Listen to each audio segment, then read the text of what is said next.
give us a go for the live stream. Because they have to set it up on Facebook and YouTube and stuff. So, a picture for me. Yeah. Gracias.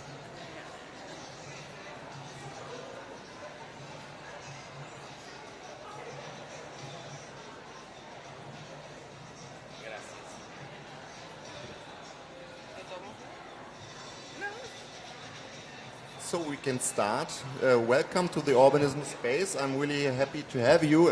The goal of the Urbanism Space is to gather people all over and to connect people, and especially people from the digital area who do innovative stuff. And that was the idea, to cooperate not just at the Urbanism Space in general, but for this talk with Marife Bosch-Garcia, and she works for the Frankfurt Book Fair, and to invite you guys from Brazil, Chile and Mexico.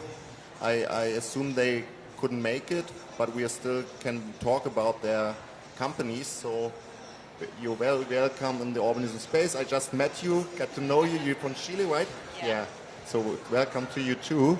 And the idea is always to gather people who do innovative stuff and to talk about it. That's why we do this round format, so to speak. And maybe Marife can say a few words concerning the perspective of the Frankfurt Book Fair. Yes, hello to everybody. Nice having you here, and I'm very proud to have some Latin American colleagues at this area, at the Urbanism Space, because it's mainly German what we present here. So the idea was not only to have the traditional stands with the traditional publishers, because there you don't see what is happening on the digital level. And we thought that, however, Chile has a representative in the Chilean stand, and Brazil has representatives in the Brazilian stand, but you don't see them since it's virtual, digital. So we thought that it would be good to talk about different initiatives. And the Mexican colleagues, who unfortunately couldn't make it after the earthquake, it has become quite difficult there. And, well, they sent a small text with some information and also some slides which will be presented later on. And what is interesting for me as representative of the Frankfurt Book Fair is that we, of course, support everything what has to do with innovation, with not only digital, but with everything which is innovative in business models, but also within companies and so on. New profiles. We need nowadays in companies to make our job better and not to leave the space to other people who come in and who do not really belong to the publishing community, and well, to try to connect people and to connect the traditional publishers with new innovative possibilities coming from startups or coming from other industries, which may help to develop and to maintain the publishing company as important as it is. And in the end of everything, what we need is more readers, more however and wherever and whenever, but more readers in any case, in order to get our content delivered to these people. And yeah, I think that the colleagues who are here, they have very interesting projects to promote and to show, to explain. And yeah, this will be a good exchange. And we will talk about it, and you will have the opportunity to do a little presentation. But maybe, Marife, you could also say a few words about the work the Frankfurt Book Fair does internationally, because I guess many people don't even know it, because they always see the big book fair in Germany, but you do business development in Southern Europe, in Latin America, and what's the goal of the Frankfurt Book Fair to be active there, and what kind of work do you do there to connect international publishing? Yeah. Well, what we do is we try to transfer the experience Frankfurt. So being here, connected with people, getting to know other business models and so on. We like to transmit this to countries abroad. And we have been doing conferences, workshops, and things like that in other countries. My colleagues in other regions, myself in Latin America, some years in Brazil, where we are most active. We have a company there called Meta Books. We have launched the Brazilian books in print this year, which is working very well. And all this issue called metadata was not very important during lots of years, and now there is an awareness that metadata are important and so on, so it's good for this project, for example. But other things we do is this year we did in Mexico, where we had the German-Mexican Cultural Year. We organized a summit, a 2-day summit, together with Urbanism. And we had the focus innovation, and we presented speakers from Germany who talked about innovative projects or innovation in companies or storytelling things, how the Publishers Association here in Germany is investing in startups also, is pushing startups with a project called Content Shift, what people here may know and may have seen, and bringing these ideas to Mexico, sharing this kind of experience with that country in order to also suggest probably things we are doing to be adapted to their market, because I think that that's the way to cooperate somehow, and also to professionalize people abroad in order that they can come here and do their business here and be part of this global community. And I guess that's how you got to know each other. So you talked about the Frankfurt experience. Maybe the question to you guys, Henry, what's the Frankfurt experience to you, and what's the motivation to come to Frankfurt and to connect with the publishers here in Germany? I think for me, Frankfurt is the best way to show what's going on in the book industry in a few days. So it's my third time here. I have a different experience in each year, because in the first year I was in a publishing house, so I came with that vision, and in the second year with a digital vision, and now with a more big vision and seeing the big picture. So for me, the best opportunity to talk, to reconnect with colleagues from Latin America, from Germany. But it's for me the big opportunity to see what's going on in the book industry around the world.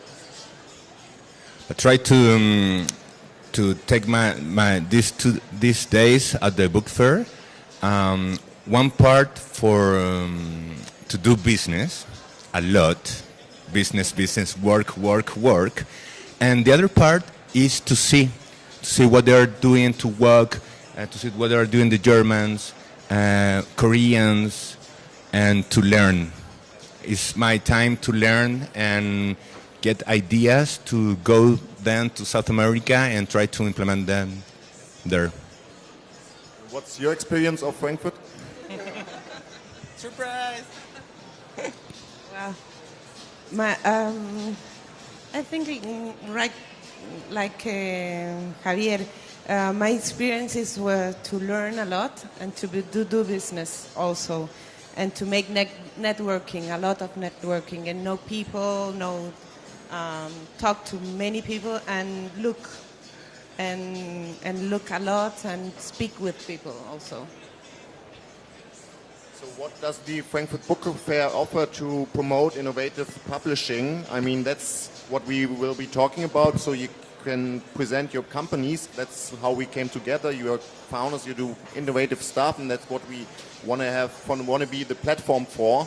But what is kind of the range of the Frankfurt Book Fair to promote that, and where should people look if they want to get in touch?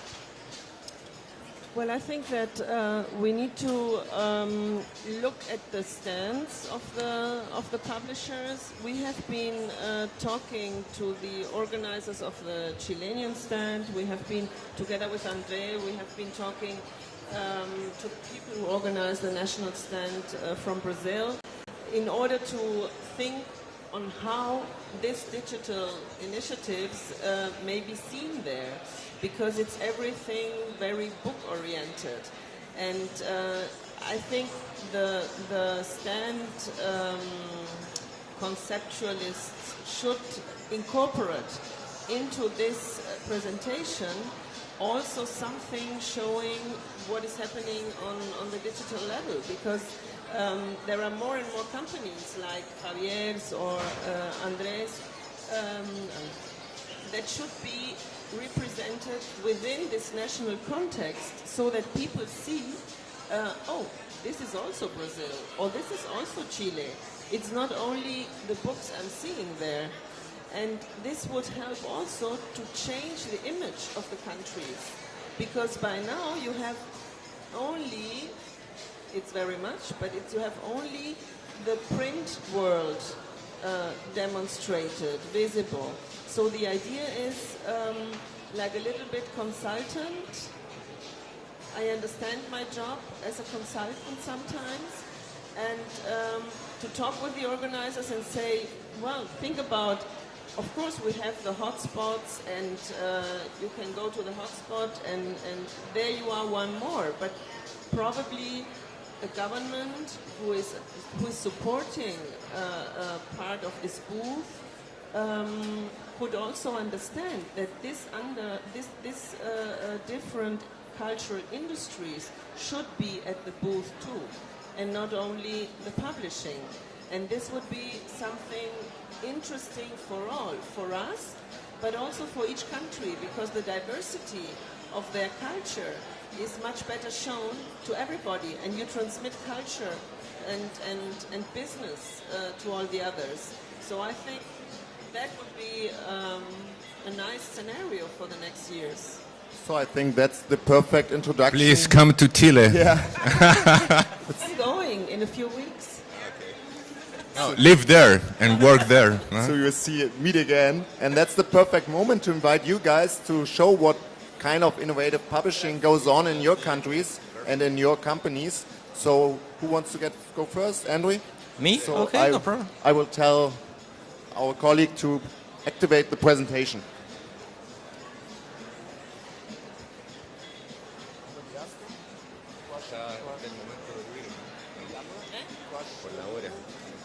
Sí, sería el momento de Tiene que ir en Sí, yo- ahora. Vale, me siento ahí como que voy a mirar. Sí. Hablamos después.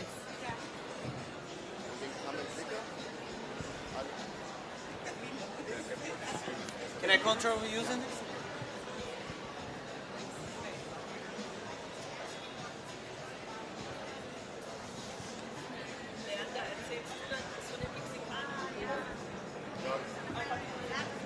Let me put this here.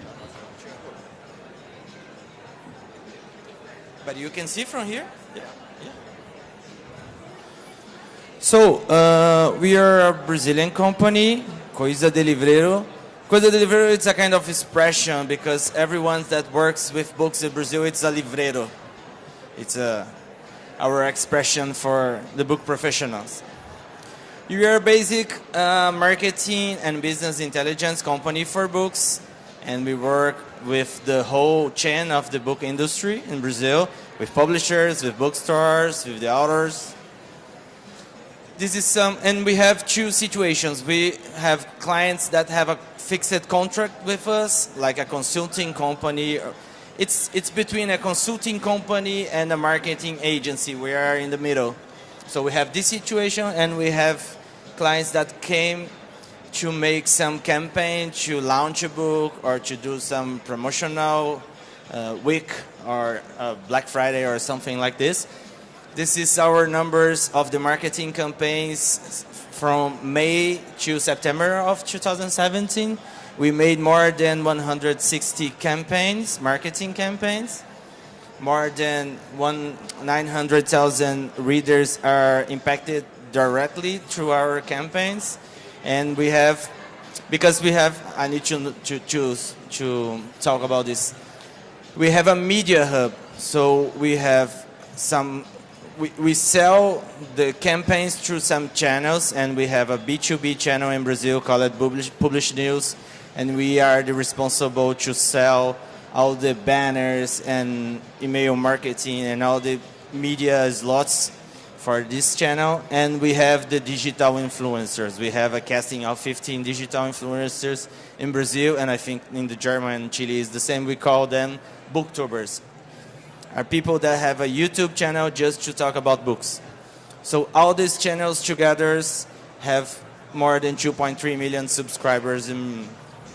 90% of the audience is in Brazil. And how many channels are there? 15. But we have a big ones and have a small ones. This is the, I have a laser here now? No? Is this? Yeah, exactly.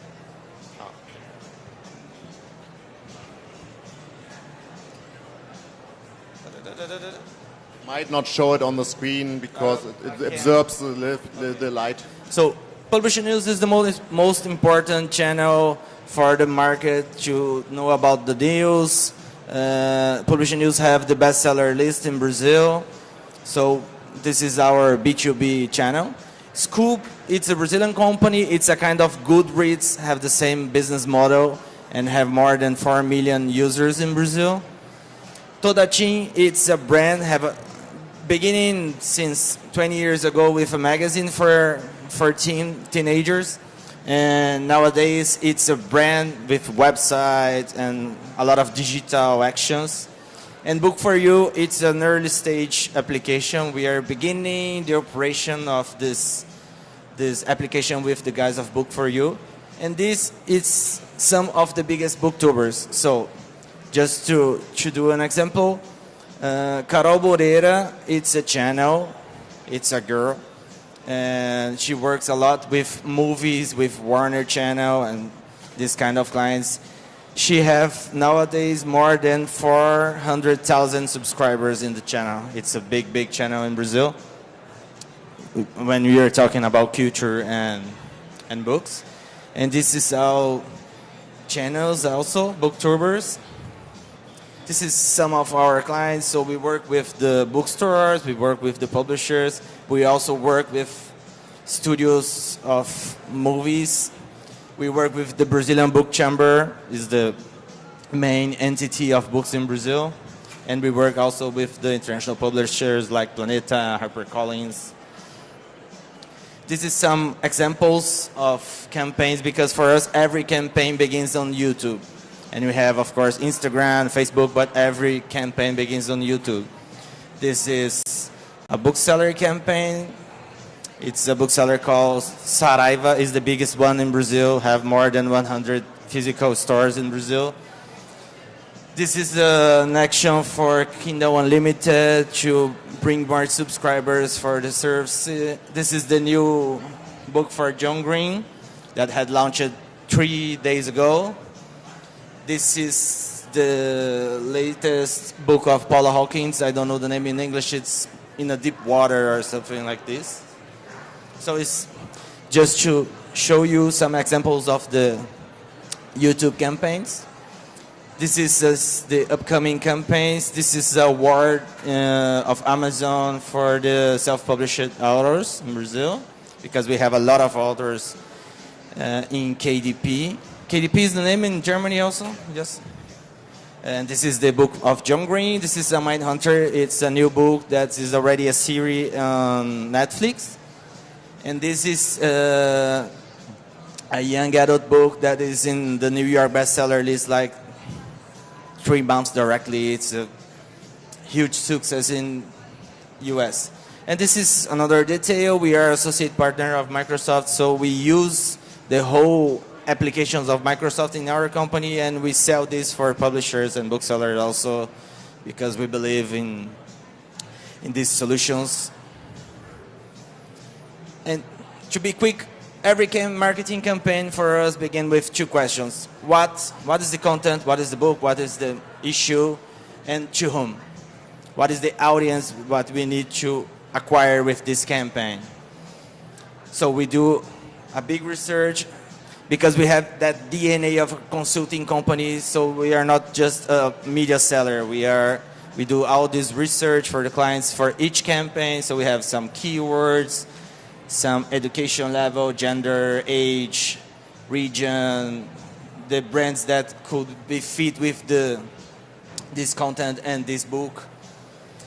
This is the channel that we are the mailing channel for us to work with these campaigns. It's the social media inside of the clients, the e-commerce and the physical bookstores, because in Brazil, 30% of the wholesales are through an e-commerce like Amazon or even Saraiva, that is the biggest one, and other bookstores. The influencers, booktubers, and bloggers, you have not so much bloggers in Brazil. That is a big one. We have a lot of bloggers, of course, but the big ones is on YouTube. And we also use the regional social networks like Scoop. A kind of example too. This is an interesting campaign. It's a campaign that we made on Wattpad, because we have a network of authors in Wattpad to make some sponsored content. This guy is the ambassador for Wattpad in Brazil. He has more than 1.5 million readers in the profile. It's a big profile, and she is a young adult author that launched that book, and we made that campaign through the Wattpad. This is a YouTube campaign for a book, international book, called in English I think is The Three Dark Crown or something like this. And this is a campaign for the Father's Day for Saraiva, the bookseller. And this is one of our influencers, and she was a kid with her father, and the text tell about the relation between her and her father and how is important the Father's Day, and you can buy a book to give a present. So this is our concept about influencers. Influencers have the power to affect purchase decisions because of their real or perceived authority, knowledge, position, or relationship. When you talk about influencers, it's always about trust, it's always about credibility. The audience needs to like the channel, like the influencers. It's not just a media or an advertising without the context. This is a Scoop, and this is an interesting case.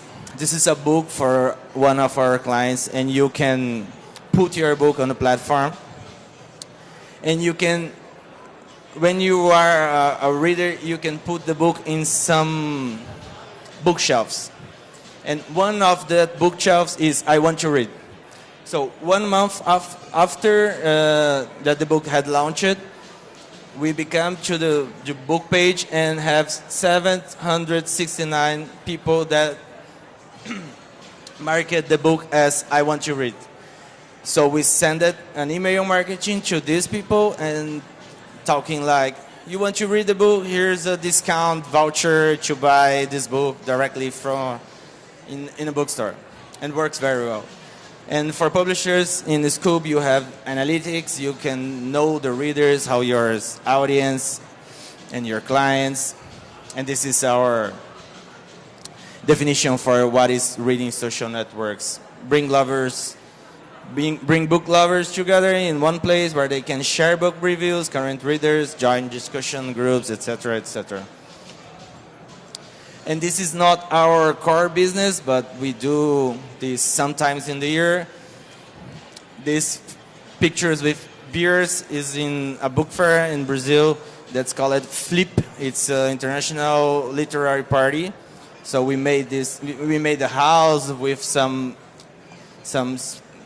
events like this, and with signing, with authors, with graphic novel events and something like this. And this one, it's in the book fair, because in Brazil we have a different book fair. We have a book fair for readers and business together. It's 10 days, 700,000 people. So we made a digital space like Urbanism, not so beautiful, but like Urbanism, with a huge programmation with authors, influencers, publishers, talking about digital, innovation, books. And for us, events are these are contact points with your readers, partners, and audience, in an experience that makes them closer to your brand, your books, and of course, you. And every campaign ends with analysis, report, return over investment, because we believe a lot in data and business intelligence and graphics and numbers. So we can track all the campaign, we can deliver some reports and numbers and analysis. And this is it. Well, thank you so much for this Thanks. insight. And we can discuss it later, I guess. Yes, of course. And Sure. Javier, you might want to go next, and then we can discuss what you all talked about, because Okay. I find it very interesting, especially the aspect of the booktubers and influencers, because the figures you told us, we don't have them in Germany. Okay. In Germany, if you have a booktuber who has like 5,000 subscribers, it's considered big. Okay. Okay. It's quite different. Kind of different, yeah. So feel free to go next. I'm just... Hello, my name is Javier Sepulveda. I'm a civil engineer with a Master of Global Management. I'm a member of an honor society for academic excellence in business school of the United States. I'm a fond of books, technology, and globalization. eBooks Patagonia was founded by me 7 years ago, and I have traveled to different books fairs around the world. eBooks Patagonia is a digital solution provider for the publishing industry. In these few minutes, I will talk about the problems that Chilean publishing industry faces and how our company has been growing and evolving to deliver a solution for those problems. Maybe some of those problems will be similar to other less developed countries. Okay, let's go. For example, world Spanish-speaking population is around 560 million people. Experts that says that total population is something more than 8,000 millions. Thus, people who speak Spanish account for less than 8%. It's a tiny percentage. As you can see, it's very small market compared to the English-speaking market, which is huge. Everybody wants to read a book and learn English. So what about Chile? Chile, look, that is the population in books. Chile is a small country with a total population of 17 million. It is less than Mexico City, Sao Paulo, Rio de Janeiro. In addition, according to a United Nations program, the average books read per capita in Chile is 5.1 books per year, pretty far for Nordic countries and Germany. So, problem number one, small Chilean population. We have to export our production. Apart from earthquakes, tsunamis, terrible fires in summer, we have difficulties to transport and export at a low cost. Geographically, we have the beautiful Andes, in the, which is a natural border, and at the same time it's a problem for transport and for commerce. And to the west, we have the Pacific Ocean, and that means that going to Europe and the east coast of United States and Mexico, we have to pay an extra cost, the Panama's Canal. So Chile is located at the end of the world, at thousands of kilometers away from the main markets. So to deliver a book takes long time, and in this modern society we We want everything right away. So, problem number 2 for a country like Chile is time and distance. And if you have enough money for both, printing thousands of copies of each title and helping to pay transportation costs to be competitive at the final price in those markets, having the money as a publisher, one can afford to send copies abroad in order to be in stock at bookstores in the main cities of the Spanish market, like Mexico City, Buenos Aires, Barcelona, or Madrid. How many copies per title should be printed to be in the stores? I don't know, but what I do know is that most of the publishers don't have enough money and use their tiny annual budget only to print new books, and see how their catalog begins to die out because there are not copies available for some titles, despite still the publication rights. What about reprinting books? Old books? Just in special cases. Most of the publishers live with economical and cash flow problems, at least in Chile. So problem number 3, money and number of copies. On the other hand, the 2017 phenomena is the self-publishers, and as all of the countries, we also have self-published, and we usually hear these things. I gave my manuscript to several publishers and none of them answered back. I want my book in bookstores. My publishers did not want to print another edition of my book. It happened once and again, authors struggling to have their books published. So, in a year like this, with discussions about blockchain, artificial intelligence, robots, labor force threatened to disappear or evolve, one question could be how the technology will be helping this complex industry that we love so much. And in eBooks Patagonia, what we do, we outsource the digital department of publishers. We are trying to provide a fast transition into the digital world and avoid them all the mistakes we have made in these 7 years. Among our traditional services, I can mention books layout in EPUB format, development of interactive apps based on children's books. We do global digital distribution, working with Amazon, iBookstore, Google Play, platform for libraries, Kobo, Overdrive, among other stores. And we have 3,000 EPUB titles from 70 different publishers from 7 countries. We have more than 500,000 ebooks, downloaded ebooks, and we are growing and growing every month. And we export digital content, both ebooks and also printed books. We're working with Amazon Print on Demand.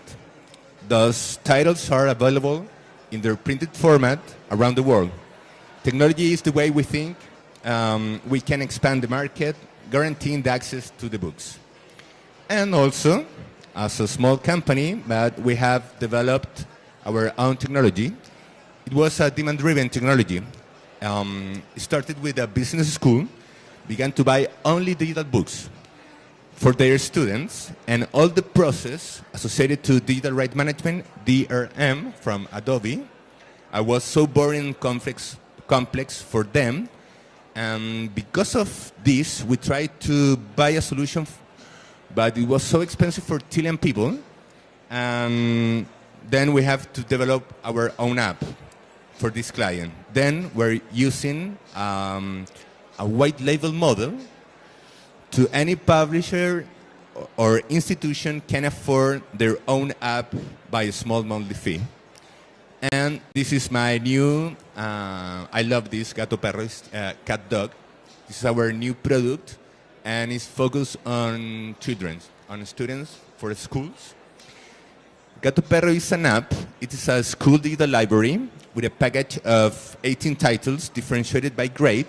It's a mix of reading plan with those titles that students are forced to read for a grade, like a test. And we have another package with titles that are leisure readings that the students really want to read. It says an annual subscription. This means that when children pass to the next grade, the content in the app is actualized, updated to the new package of readings, of titles. Gato Perro is available for smartphone and tablets. In Chile, we have more smartphones than people. It's amazing. And each student has their own user and password. And they have a smartphone but no internet plans, mobile plans. So they use free Wi-Fi to download first the app and then the book to be saved on their devices, guaranteeing the access to read. We have developed alliances with big publishers to get the titles students have to read, and those ones they are motivated to read for pleasure. And one of the main objects of this is no matter if you're rich or poor or live in Santiago or in a rural area or in an island, we have a lot of islands in the south, printed books usually don't get to them. So with this technology, with an EPUB, an ebook format, everybody can access the books they are reading in the private schools in Santiago. So for me, it's very important, and it's our contribution to education. Something from Gato Perro, and okay. To end this, the massive access to books and the content of the creative industry have opened up opportunities never seen before in the education, as well as in the leisure field, both for people looking for content and creators who see their border expand. The publishing industry is a conservative, very conservative, most if you are Chilean, and for years they have seen digital books as a threat and not as a complement, hindering formats and business models rather than promote and making ebooks accessible to all. This is a long-term trial and error learning. Therefore, better trained publishers will serve better the digital tsunami. And finally, I am convinced that reading generates more connected people.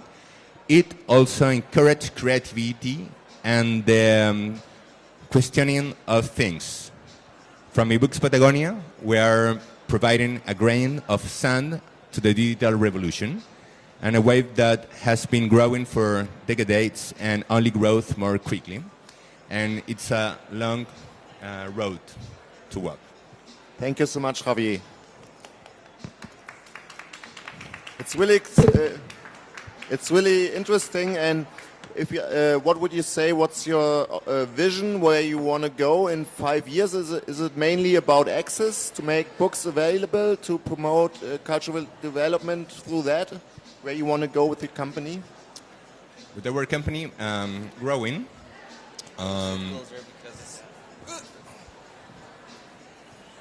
growing and expand our borders. We are starting with the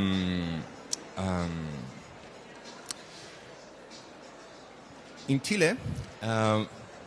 We have just a few publishers that have their new books in two formats, in print, in ebook, just a few.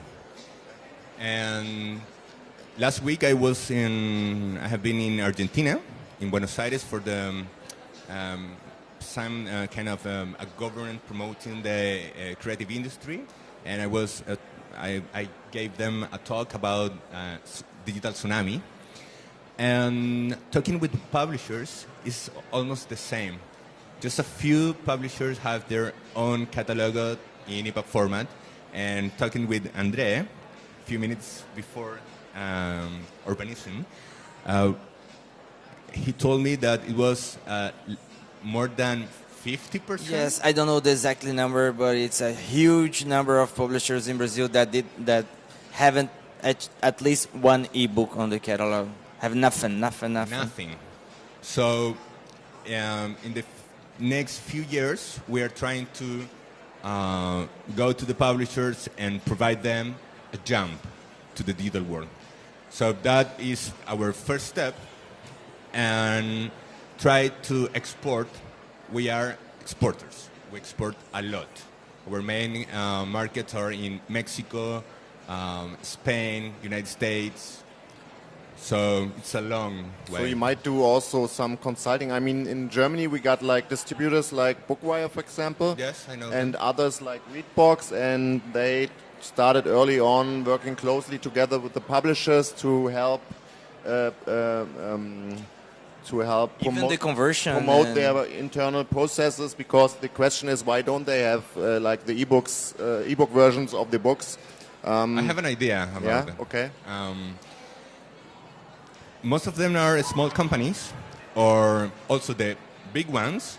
They have so much work to do, and they have done time to think or to do anything else. So they go straight forward to the same business that they are doing from several or decades or several years, and there are no space to innovation. So we're trying to Yes, go in there. Brazil, the big publishers have like one or and maximum two people to take care about ebooks. But to do the whole thing, to do the conversion, to put the metadata in the system, to promote, to sell, to send the report to others, it's a lot of work, and for one people or for two people. I mean, having the content available is kind of the foundation. But when we talk about access to content, we're talking also about visibility, and that's what I found really interesting concerning the Brazilian market, is that you have booktubers who are that big, you know. Yes. And I wanted to ask you, what do they do? What kind of content do they do? Do they talk about books still mainly, or how does it come they got so big numbers? We have some formats. We have very traditional. It's not the right word, because we have this market like since 5 years ago. But we have some formats for the videos. We have one. It's called book haul. So the booktuber calls what book or what books they will read on that month and show the books, but it's a quickly presentation of each book.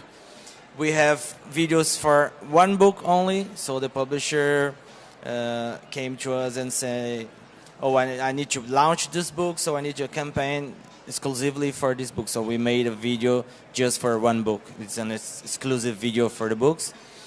We have books of like the booktuber will travel and make a video talking about this travel, and we have a product placement in the video to, oh, I will travel, and when I travel, I will read this book. But the video, it's about travel, not about that book. So we have some formats. I think this is the 3 formats that we most use in the campaigns. So that's what I find interesting, because in Germany you have like big influencers on Instagram or YouTube.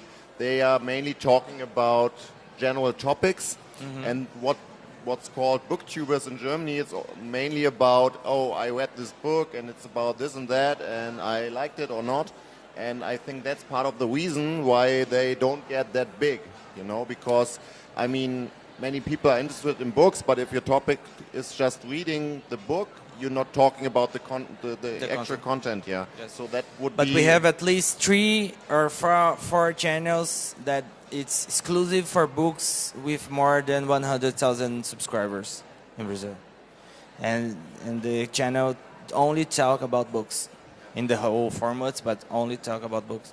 Tell us about Wattpad. Wattpad. You are doing placement. Yes, Wattpad, it's a Canadian company. It's a kind of social media for authors and readers. You can publish your books chapter by chapter, or you can publish your entire book in the platform. And if you are a reader, you can comment in the book. You can share. You can like. You do a lot of things. And in Brazil, we have 1.8 million users of Wattpad. And we have one of our influencers is the Brazilian ambassador of Wattpad. It's a guy with 23 or 24 years. And he have already 1.5 million readings on the Wattpad profile. And we are beginning now a network of authors in Wattpad, of influencers, because in Wattpad the authors is also the influencers. So we have a network with 10 authors to make some sponsored content for publishers, for authors, for booksellers, and different of YouTube, of course. It's a text campaign, but you can put a video, you can upload an image, you can put a link for buying the book. So Wattpad, it's a crazy thing. In Philippines, and Philippines is a small country, Wattpad have a TV channel. Yeah, I know. And they made some series and some movies directly Based from on the content that teenagers want. Yeah.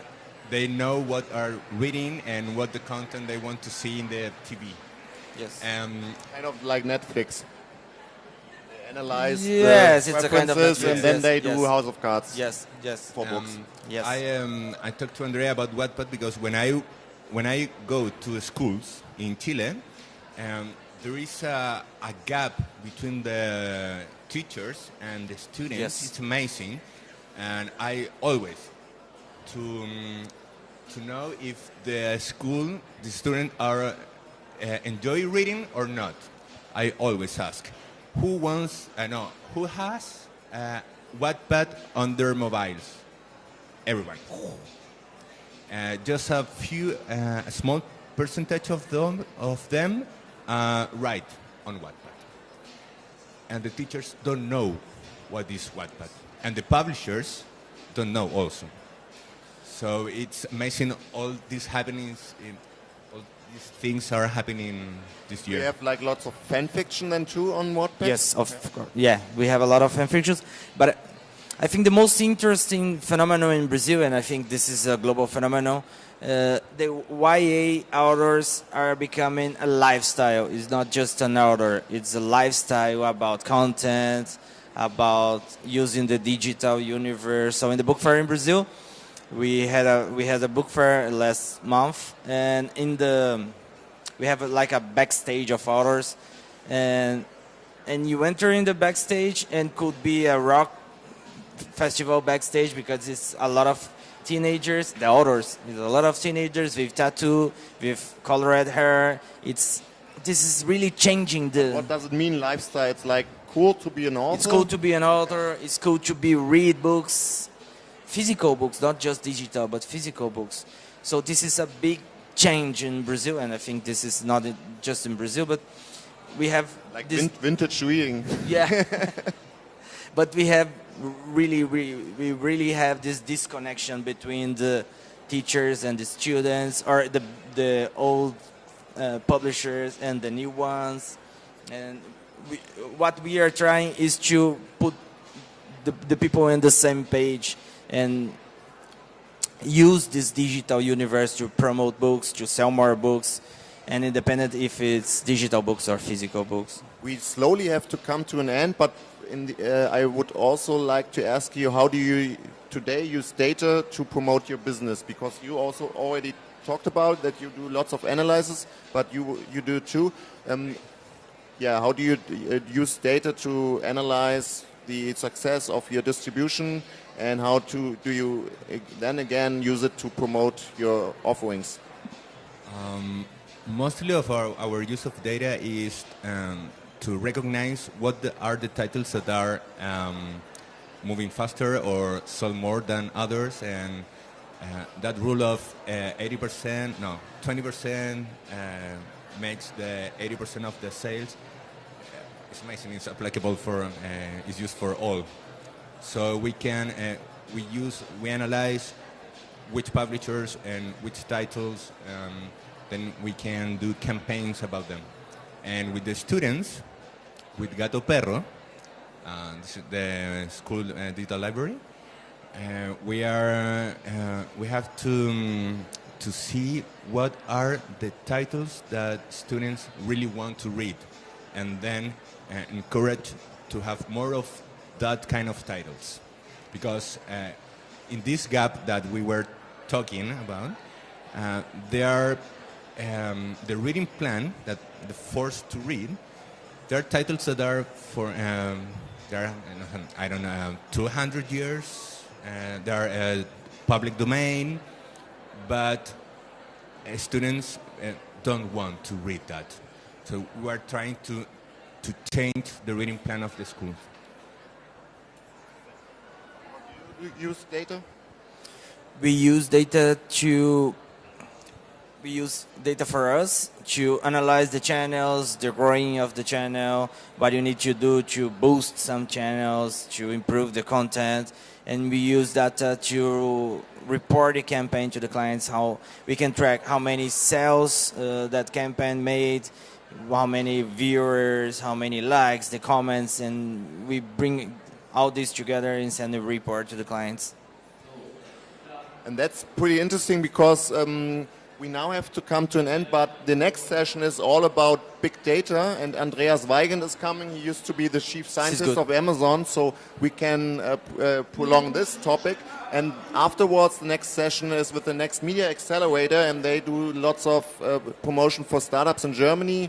I can introduce you guys, but in this moment, thank you so much for being here, for giving us some insights, and I hope you stay around a little longer. Thank you. Thank you, Leander.